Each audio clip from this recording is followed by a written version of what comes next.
Hi friends, welcome to my channel, Unsettling Stories. As always, I have brought another horror story for you today. This story is from a friend of mine. When he told me this story, I was quite startled. So, let's listen to this story in his own words. Before we start the story, turn off your lights and close your doors, and get ready to listen to this terrifying story. Let's start. The Cursed Town in New Hampshire. One day in late summer a few years back, me and my girlfriend at the time are sitting in bed, just scrolling through our phones, no plans at all for the rest of the day.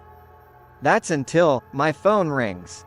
It's my sister. She's a wonderful person, who we unfortunately don't see often, who lives about 2 hours northwest of me in New Hampshire, on a small plot of land, far up a mountain, with a goat farm.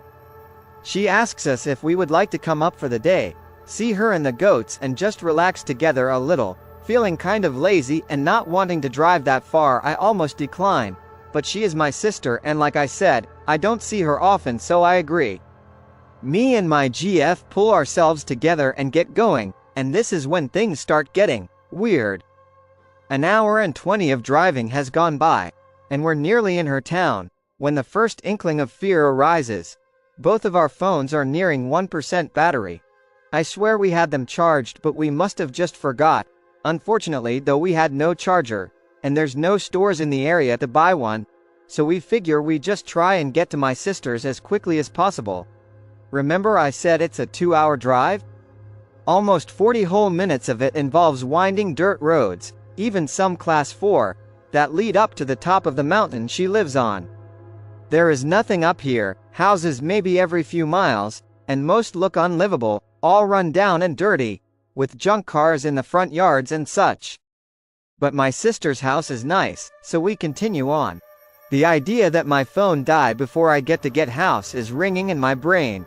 We've been on these dirt roads for so long, and made so many turns, I have no idea where to go if it dies on me now. And that's when fear really struck. I slam on the brakes, skidding to a stop on the dusty old dirt road, and in front of me is something out of a movie. In the middle of the road, the only road that leads to my sister's house, is a makeshift wall, consisting of 2 large metal gates, fallen tree branches, and rocks, and it is covered in messages. There were signs saying things like, "Animal sacrifice area," and "Don't cross the fence," and hundreds of small trimmings from newspapers, put together to write threatening cryptic messages.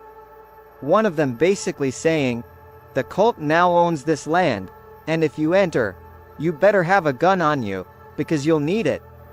There were also dozens of pictures of girls, seemingly random ones cut out from books and magazines, but just scattered on the ground at the foot of this wall. We are speechless.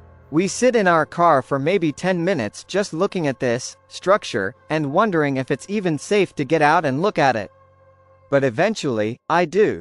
I look at the wall, all its little messages and warnings, the bullet holes penetrating all the signs, and then, I look past the wall, down the road we were intending to travel down, and I freeze.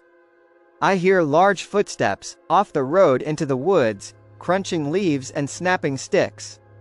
I duck down behind the wall, and I hear whatever this is, move onto the road, with dirt and gravel moving now.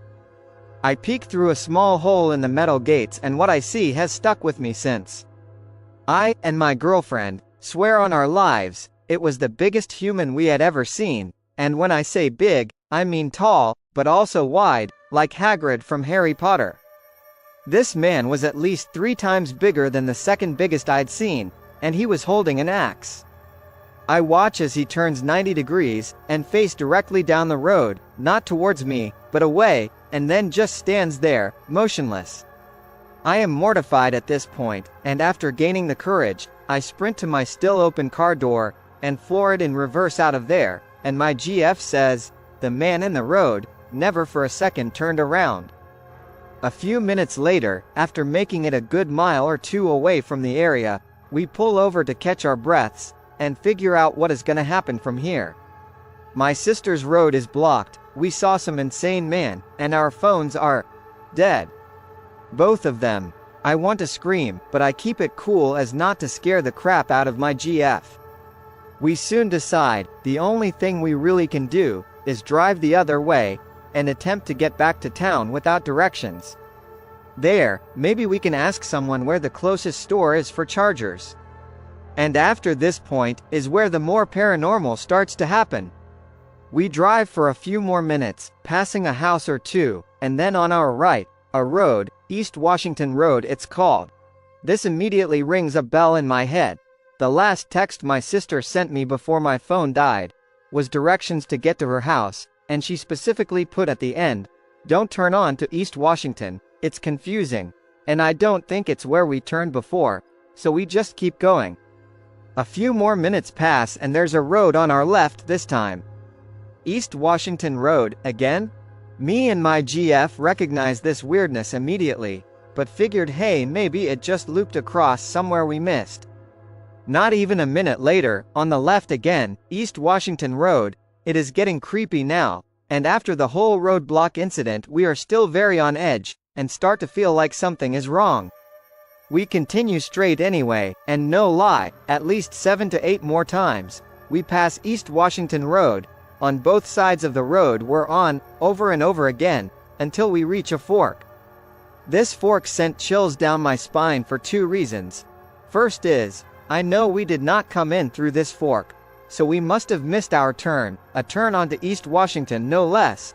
But the second part is even more concerning. On both sides of the fork are street signs, as usual, except for the fact that they both say East Washington Road. How on earth does the same road fork in tow different directions? God only knows. So, we turn around and rush back up the road, back towards the scary wall, hoping to see a road we missed that isn't this one repeating East Washington. We made it all the way back to the wall, and no, there were no other roads. We must have turned onto East Washington at some point by accident, and now it's the only way out. And at this point we see, we're almost out of gas. We decided to just send it, drive down to road, through the fork, and down East Washington as far as it goes, hoping it leads back to a main road off this mountain. We drive these winding roads for almost an hour and 40 minutes. Gas is very very close to empty, and it happens. We find the main road and we immediately follow signs into town. We get to town center and we park and turn off the car. We plan on going into a small pub to use their phone to call my mom and sister, and ask the owner about the closest gas station, store. But things are not back to normal yet. I walk inside the pub alone, my GF stayed in the car. The hostess walks up to me and before she can speak I ask, "Can I use the phone here?"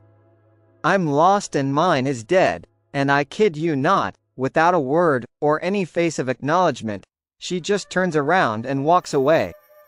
So I stand there for a minute, and ask the next employee I see, a bartender, and they respond. They guide me over to the back corner of the restaurant, where the phone is, and when I get there, the whole place goes silent. This place is near capacity, totally packed with people, and all of them, at once, go silent.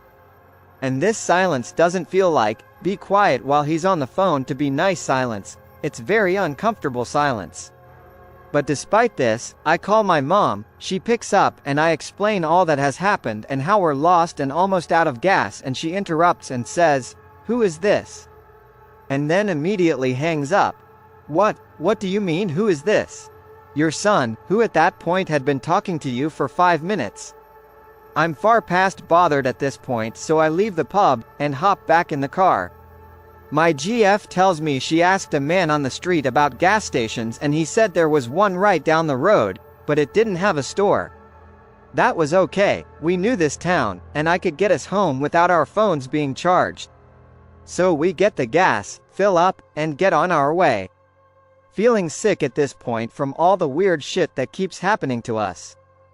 The sun is going down at this point, that perfect level of darkness where detail starts to disappear and depth perception gets a little funny.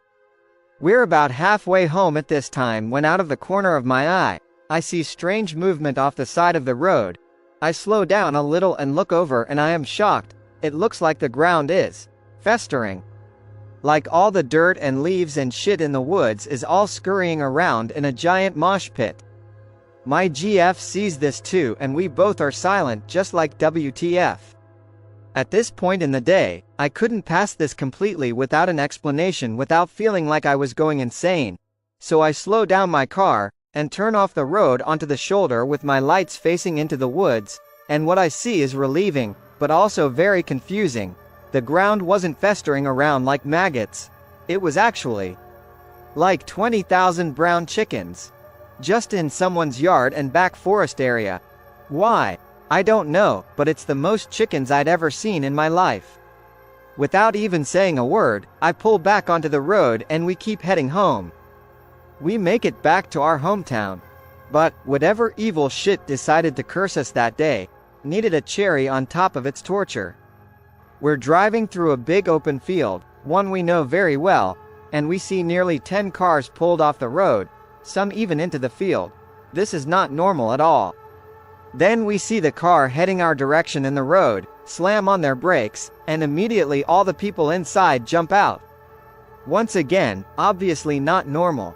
Then on top of this, they all simultaneously point up, into the sky, and just stand there, hands up pointed. IDK if this all sounds crazy to you, but to me, in the moment, seeing any more unusual shit this day was heart-wrenching.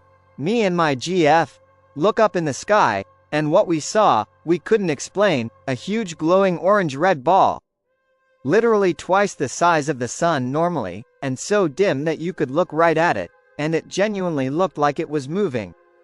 As amazing as this sounds, at this point we were not pulling over again for some paranormal crap, and we just sped home as fast as we could. Upon arriving home we get some major relief, but also some more unanswered questions. The giant ball in the sky was in fact the sun. It just so happened to be some once-in-a-lifetime solar event, mixed with a huge amount of wildfire smoke in the atmosphere, making it look very weird. So at least that wasn't scary anymore. On the other hand though, after calling my sister, she said she had no idea what I was talking about explaining the wall blocking the road, or the East Washingtons that had us lost for hours, said she's never seen it. And even worse, my mom swears to this day that not only did I not call her that night from the pub, but she got no calls at all. Me and my GF were terrified of all that we experienced that day, and told all of our friends, to mixed reactions, most thinking we were lying. This is one of 3 insane events that have taken place in this town. The other involved me and all my guy friends going back up to the wall because they wanted to see it after hearing my story, and just as much scary, unexplainable stuff happened that day as well. Entirely solidifying the fact in my head that this town is haunted. Thanks for watching.